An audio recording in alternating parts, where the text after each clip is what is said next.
Hello friends, जय हिंद, वंदे मातरम। Welcome back to our YouTube channel.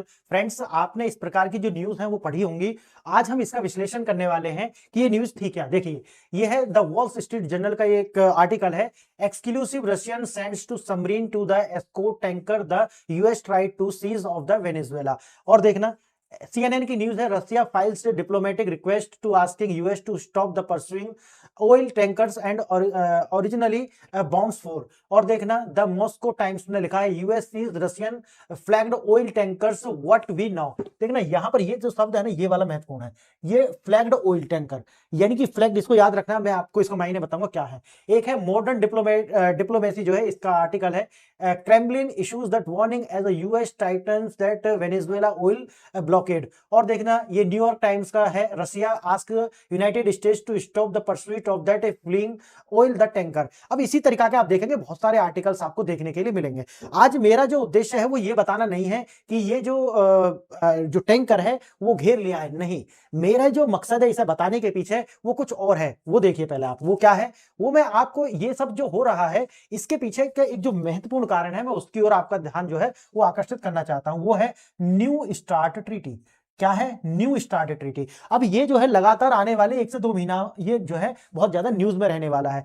New start treaty का जो फुल फॉर्म है strategic arms reduction treaty. Strategic arm reduction का मतलब क्या है? इसका मतलब ये है कि एक ट्रीटी है जो कि अमेरिका और रूस के बीच में हुई थी, और ये लगातार जो है समय के बाद में क्या होती है, रिन्यू होती है। अब रिन्यू होती है, अब ये रिन्यू कब होगी? ये रिन्यू होने वाली है 2026 में। कब? फेब 2026, 2 फरवरी 2026 में ये रिन्यू होगी। लेकिन आप जानते होंगे डोनाल्ड ट्रंप लगातार अपने सोशल ट्रूथ पे कहते रहे हैं कि मुझे फर्क नहीं पड़ता कि इसको हम रिन्यू करें रशिया या ना करें। उसके पीछे कारण क्या है? उसके पीछे बहुत सारे कारण हैं, जो मैंने आपको वीडियो बनाई थी, गोल्डन डोम प्रोजेक्ट भी मैंने आपको बताया था। एक तो उसके पीछे ये कारण है, और दूसरा कारण है उनकी डोमेस्टिक पॉलिसी, अपनी जो है पॉलिटिक्स। उसके अंदर वो ये दिखाना चाहते हैं कि अमेरिका जो है वो कोई, अमेरिका जो भी डोनाल्ड ट्रंप है वो कोई कमजोर राष्ट्रपति नहीं है। क्यों? ऐसा क्यों है? देखिए, क्योंकि ये ट्रीटी जो है अभी की नहीं है, ये साइन हुई थी 31 जुलाई 1991। अब आप जानते होंगे कि 1991 का जो वर्ष है वो महत्वपूर्ण क्यों है। क्योंकि आप ये जानते होंगे कि जो यूएसएसआर है, यूएसएसआर जो था वो क्या हुआ था, डिसइंटीग्रेट हुआ था इसी वर्ष। और इसको डिसइंटीग्रेट होने के बाद में बन गया था आज का जो रशिया है, वो उसका निर्माण हुआ था। तभी से ये जो ट्रीटी है ये इन्फोर्स होती है उसको। और याद होगा आपको कि यहां पर आकर के ही कोल्ड वॉर जो है वो समाप्त हो जाता है। अब ये जो ट्रीटी है लगातार साइन होती रही, और इस ट्रीटी के अंदर जो मेन प्रोविजन क्या है, वो प्रोविजन ये है कि अमेरिका और रशिया एक दूसरे पर विश्वास करेंगे और अपने जो एटॉमिक आर्सेनल्स जो है उसको और तेजी से नहीं बढ़ाएंगे, और अपने यहां एक दूसरे की जो एजेंसीज जो है जो इनकी जांच करेंगी उनको अनुमति देंगे। इस तरीका की जो दोनों के बीच में आपस में साझेदारी हुई थी, इसे लेकर के, क्योंकि आज जो हमारा जो उद्देश्य है वो यही है। ये 5 फरवरी को होने वाली है ये जो ट्रीटी है जो मैं आपको बताया। अब जैसा कि आप जानते हैं कि अमेरिका इसे, लेकिन ये करनी पड़ेगी, ये भी आपको बता दे रहा हूं। ये साइन करेगा अमेरिका। क्यों करेगा? उसके पीछे अलग से रीजन है, लेकिन वो ऐसा मानना है कि भाई अमेरिका के जो डोनाल्ड ट्रंप है उनकी अपनी अप्रूवल रेटिंग कम हो रही है, इसीलिए अमेरिका के जो राष्ट्रपति है वो चाहते हैं कि मैं एक मजबूत राष्ट्रपति दिखूं। इसी के लिए आपने देखा होगा कि सीरिया के अंदर जो बमबारी की है, नाइजीरिया के अंदर जो बमबारी उन्होंने की है, वेनेजुएला के अंदर जो उन्होंने राष्ट्रपति को कैप्चर किया है, उसके 2 संकेत थे जो मैं कई बार सारी वीडियो बता चुका हूं। एक तो उनका जो सबसे बड़ा क्रूड ऑयल रिजर्व का जो भंडार है उसको कैप्चर कर लेना है, ताकि रूस का जो तेल है उसको जो है रिप्लेस किया जा सके। और दूसरा जो है वो है कि एक मजबूत राष्ट्रपति की जो छवि है वो दिखानी है पूरी दुनिया को कि भाई आप जो है डोनाल्ड ट्रंप को कमजोर ना समझे, ये भी डोनाल्ड ट्रंप कर सकते हैं। क्लियर है? तो ये सारी बातें हैं। आज का जो विषय था वो मैं आपको बताया था। एक शब्द आया था, यहां देखिए, फ्लैग। एक शब्द आया था एक न्यूज़पेपर के अंदर, यहां पर देखिए फ्लैग शब्द आया था। ये फ्लैग क्यों महत्वपूर्ण है? क्योंकि आप ये जानते हैं कि अमेरिका के द्वारा रशिया के ऊपर हमेशा से क्या लगाए हुए हैं, एम्बार्गोज लगाए हुए हैं, यानी कि प्रतिबंध लगाए हुए हैं। अब इन प्रतिबंधों के अंदर क्या है कि ये प्रतिबंध लगते हैं अमेरिका, जो रूस की जो क्रूड ऑयल कंपनी है उनके ऊपर, यानी कि जो रूस की जो कंपनी है वो अपना जो तेल है वो निर्यात ना करें इसके लिए। इसीलिए जो रूस है वो क्या करता है, जब भी तेल निर्यात करता है तो वो किसी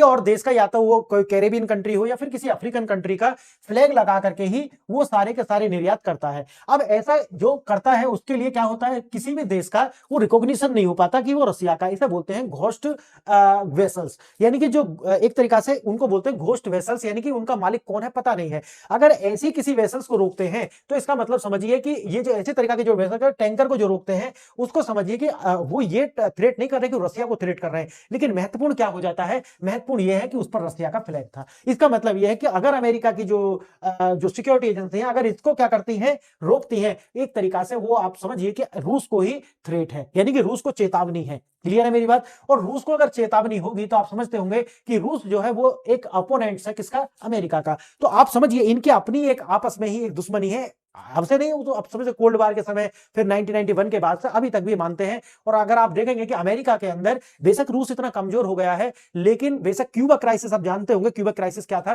क्यूबा क्राइसिस के बाद में अमेरिकन नागरिक जो है उनके मन में एक तरीका की जो हेट्रेड है वो रसिया के प्रति बनी हुई है। आप समझ रहे हैं इस बात को? बेशक रसिया कमजोर है, लेकिन फिर भी अगर अमेरिकन चाहते हैं कि जो रसिया है उसको और कमजोर किया जाए, वो निकल करके आती है कहां से, क्यूबन क्राइसिस से। क्यूबन क्राइसिस में किस तरीका से अमेरिका और जो रूस है दोनों आपस में इस स्थिति में आ गए थे कि वो एक दूसरे पर न्यूक्लियर जो है बम जो है डालने के भी बिल्कुल उस पॉलिसी पे आ गए थे, लेकिन अचानक से जो रूस है उसने अपने पैर पीछे खींचे थे। अब देखिए यहां से, अब ये जो हमारी आज का जो न्यूज था उसका जो मैंने आपको भूमिका बताई है, और ये जो भूमिका है अब इसमें थोड़ा सा आप ये भी जान लीजिए कि हुआ क्या था। और अगर आप ये न्यूज जान लेंगे तो आपको एक अंतरराष्ट्रीय जो पॉलिटिकल जो सिस्टम है उसकी तो समझ होगी, और आपको थोड़ा सा पता भी चलेगा कि ये न्यूज क्या थी। और भी अमेरिका ने 5 रूसी तेल टैंकर को जो है जब्त कर लिया। अब आप समझते होंगे इसकी जो पूरी की पूरी जो कहानी है वो आपको समझा चुका हूं, ऐसा क्या क्यों होगा।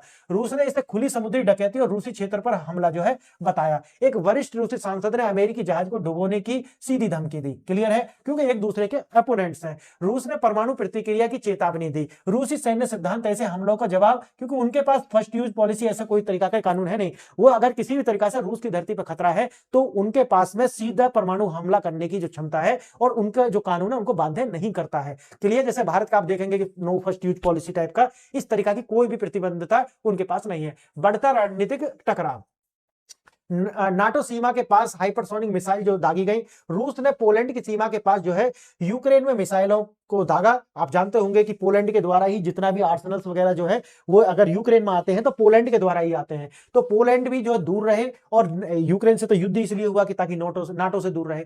अब न्यू स्टार्ट ट्रीटी में क्या है वो मैं आपको ऑलरेडी समझा चुका हूं, और ये कब समाप्त हो रही है ये भी मैं आपको समझा चुका हूं। इसमें और रियायत ले सके अमेरिका, इसका भी एक कारण है कि इस तरीका का जो एग्रेसिवनेस है वो अमेरिका दिखा रहा है। और देखिए दुनिया की सबसे बड़ी परमाणु शक्तियां, क्योंकि रूस के पास लगभग 6375 अनुमानित परमाणु हथियार है, और अमेरिका के पास लगभग 5880 अनुमानित परमाणु हथियार है। चीन के पास लगभग 320 के करीब परमाणु हथियार हैं। क्लियर है मेरी बात? अब देखिए रूस की परमाणु धमकी, अमेरिका द्वारा तेल टैंकर जब्त करने का अंजाम क्या हो सकता है, जो भी आपको मैंने समझाया है। अब देखिए इसमें अमेरिका की गुंडागर्दी और तेल टैंकरों पर कब्जा। अमेरिकी सेना ने वेनेजुएला के पास 5 टैंकर जो है वो जब्त किए। अब जो मेरीना, पूर्व नाम बेला, और अभी किसका नाम है वो जो लेकर के आ रहे हैं उन जहाजों का नाम है सोफिया और मेरीना। अमेरिका वेनेजुएला पर प्रतिबंध, सैंक्शन और नाकाबंदी का उल्लंघन जो है उसने किया। रूसी नजरिया ये है, वो क्या कह रहे थे, भैया वेनेजुएला पर जो प्रतिबंध है ये जहाजों ने उनका जो है प्रतिबंधों का उल्लंघन किया, इसलिए हमने इनको सीज किया है। रूस का वही है कि भाई अंतरराष्ट्रीय जल में अवैध कब्जा जो है गुंडागर्दी अमेरिका की नहीं सहेगा रूस। ठीक है, अमेरिका का मानना है कि उनका कानून पूरी दुनिया पर चलता है, लेकिन रूस इसे हल्के में नहीं लेगा। क्लियर है? प्रतिबंधों से बचने का खेल वही है, रूसी झंडा नहीं लगाते थे, जो मैंने आपको शुरू में बताया है, वो जो मैंने आपको गोल करके बताया था ना, यही है कि पनामा और बहामास जो झंडा है किसी भी कैरेबियन कंट्री का या अफ्रीकन कंट्री का झंडा लगाते थे, ताकि वो जो है स्टेटलेस वेसल जो है बन जाए। और इसीलिए कभी भी ऐसा नहीं पहली बार कब्जा है, लेकिन पहले जब भी इनको सीज किया गया था तो रूस का झंडा उस पर नहीं था। अगर रूस का झंडा है तो आप समझिए रूस को सीधी चेतावनी है। प्रतिबंधों से बचने के लिए रूसी जहाज अक्सर ये करते हैं, और उनको क्या बोलते हैं, उनको घोस्ट वेसल्स बोलते हैं। क्लियर है? अब देखिए यह समुद्री डकैती है, सीधे तौर पर समुद्री डकैती है, पायरेसी है। उन्होंने बोला है कि अमेरिका ने पायरेसी की है और झंडे वाले जो भी रूस का झंडा है उस पर कब्जा किया है। इसको आप मानिए कि रूस की धरती पर ही इसको क्या माना जाएगा, हमला माना जाएगा। तो रूस की धरती पर हमला है ऐसा वो मानना है, ये कहना है अलेक्सिस ज़ुराविलोव, जो कि रूस के सांसद और रक्षा समिति के सदस्य हैं। हम अमेरिका की जहाजों को डुबो देंगे, ऐसा उनका जो बयान आया है। रूस ने चेतावनी दी कि अगर अमेरिका ने इस तरीका से कार्य किया तो हम उनके जहाजों को डुबो देंगे। रूसी पनडुब्बियां सबमरीन और युद्धपोत क्षेत्र में मौजूद हैं। अमेरिकी कोस्ट गार्ड को कर्ट्स और टॉर्पीडोज जो है निशाना लगातार बनाए हुए हैं, और उनको बनाने की जो क्षमता है वो रूस के पास है। रूस सैन्य सिद्धांत राष्ट्रीय हितों के लिए परमाणु, जिसको हमने शुरू में बताया है कि जैसे भारत की क्या है नो फर्स्ट यूज पॉलिसी, लेकिन अमेरिका जो है इस तरीका, रूस जो है इस तरीका की कोई पॉलिसी नहीं रखता है। अगर उन्हें लगता है कि उनके जो धरती यानी कि उनका जो लैंड है उस पर अगर ध्वज पर कहीं पर भी हमला होता है तो वो लगातार तुरंत जो है क्या कर सकते हैं, हमला कर सकते हैं परमाणु से।